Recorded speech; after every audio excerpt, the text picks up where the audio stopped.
Anak yang soleh itu anak yang tahu kalau dia seorang laki-laki nanti, secantik apapun istrinya, selucu apapun anak-anaknya, sebanyak apapun harta yang dia miliki, sehebat apapun dia di mata anak buahnya, demi Allah, orang tua tidak pernah menjadi nomor 2 dalam hidup. Ini banyak orang yang suka salah ini. Cuma gara-gara dunia, orang tua panjang mata menanti kedatangan anak. Jangan, ya, jangan. Anak yang soleh tahu sekali, sampai kapanpun ibumu, ayahmu, sampai kapanpun. Dunia nggak membuat dia lupa ada berkah keramat dunia hidup di atas muka bumi ini. Dia nggak repot datang ke makam-makam para wali. Orang tua nomor 1 yang dia temui. Ini orang hebat. Ini banyak di antara kita, makam-makam didatengin, di mana saja didatengin, ngalap berkah. Orang tua panjang mata, berlinang air mata menanti, mana anakku? Mana pohon yang pernah kutanam? Mana pohon yang pernah kurawat? Kudengar dia sudah mulai berbuah, ingin kurasakan buahnya. Berani mengeluarkan dana jutaan untuk hal-hal yang gak disyariatkan. Ini orang tua panjang mata. Rela ndak rela, orang tua kita akan mendengar dan melihat. Ma, aku pengen nikah, aku pengen berkeluarga, Ma. Ya orang tua ya seneng lah. Cuma kalau inget metik buahnya belum terasa, ya ada perasaan kayak gimana gitu loh. Karena dia tahu setelah ini dia akan menikah. Bahwa anak orang ada kehidupan yang berbeda yang bakal dia rasa. Orang tua makin hari makin rentan, bukan makin seger. Yang perempuan dibawa orang, ya Allah. Baru kemarin perasaan mainin poni, ini anak perempuan kita, betul. Baru kemarin mainin kepangan rambutnya, ya Allah. Ya Allah, baru kemarin perasaan saya titah dia, titah, ya Allah. Belajar jalan, bisa berlari bawa sesuatu, coret-coret tembok, aduh Masya Allah. Sekarang udah gede, dibawa orang, ya Allah, Masya Allah. Yang laki dekat sama mamahnya. Baru kemarin tangan mungilnya kita tuntun, kalau kelepas dia nangis, betul.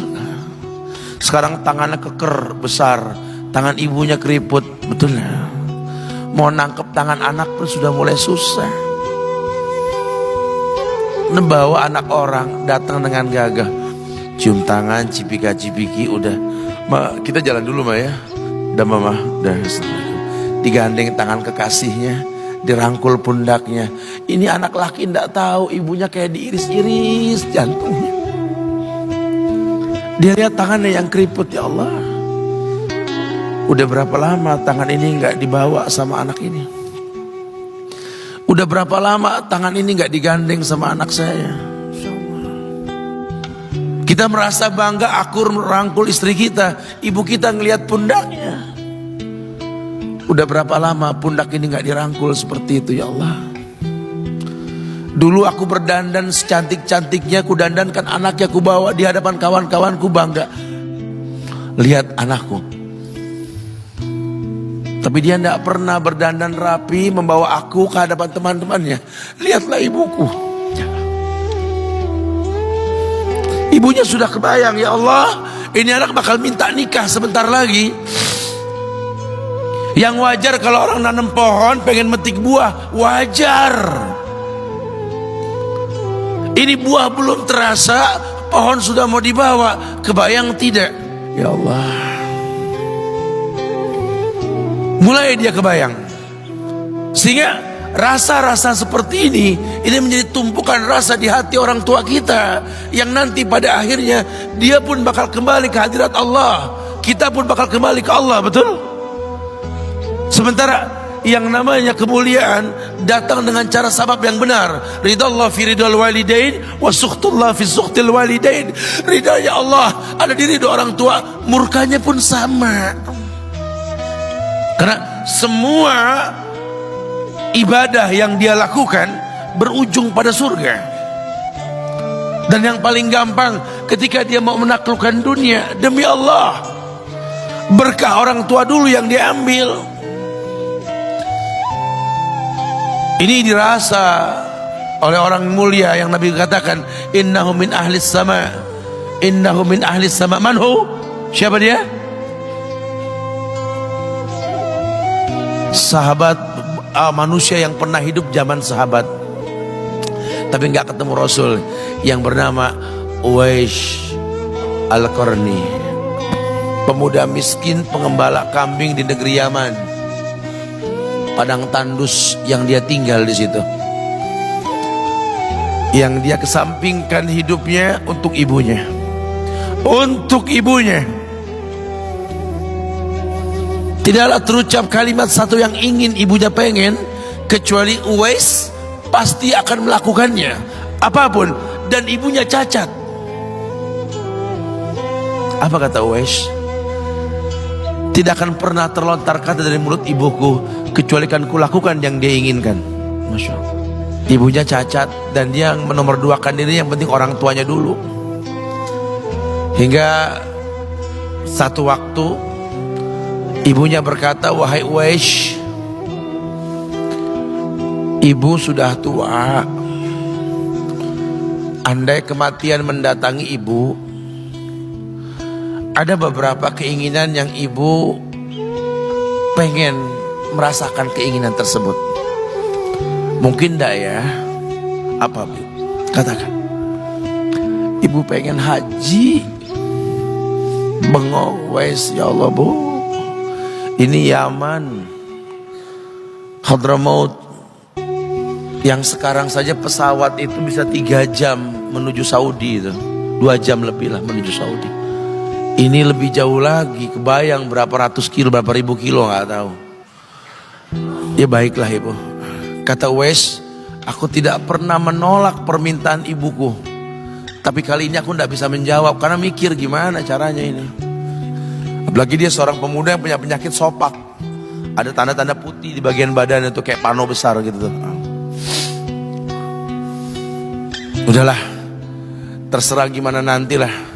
Yang penting ini nomor 1 dalam hidup ini. Dia beli seekor anak sapi, digendong tiap hari itu sapi sama si Uwais menuju puncak gunung.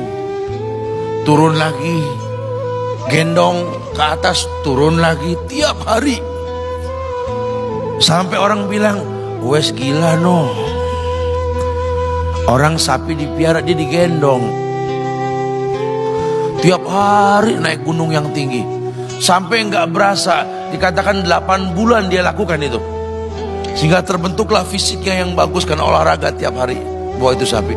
Dan sapi itu makin berat, dalam hikayat dikatakan sampai di atas 100 kilo itu sapi. Kemudian dia tetap gendong ke atas dan dia yakin, bismillah saya yakin, sampailah bulan haji. Ibu naik ke pundakku, digendong ibunya dari negeri Yaman. Subhanallah, gak ada yang gak mungkin. Lihat, dibawa ibunya ke Mekah, bertawaf di Ka'bah, dunia menyaksikan. Bahkan hikayat mengatakan dia sempat bertanya kepada sahabat Abdullah bin Umar, aku telah menggendong ibuku dari negeri Yaman menuju Mekah, bertawaf di Ka'bah ini, sudahkah aku membayar jasa ibuku? Apa kata sahabat Abdullah bin Umar? Bahkan satu hentakan napas pun ketika melahirkanmu belum terbayar. Bahkan satu hentakan napas pun ketika melahirkanmu belum terbayar. Dia selesaikan tawafnya, dia selesaikan tawafnya.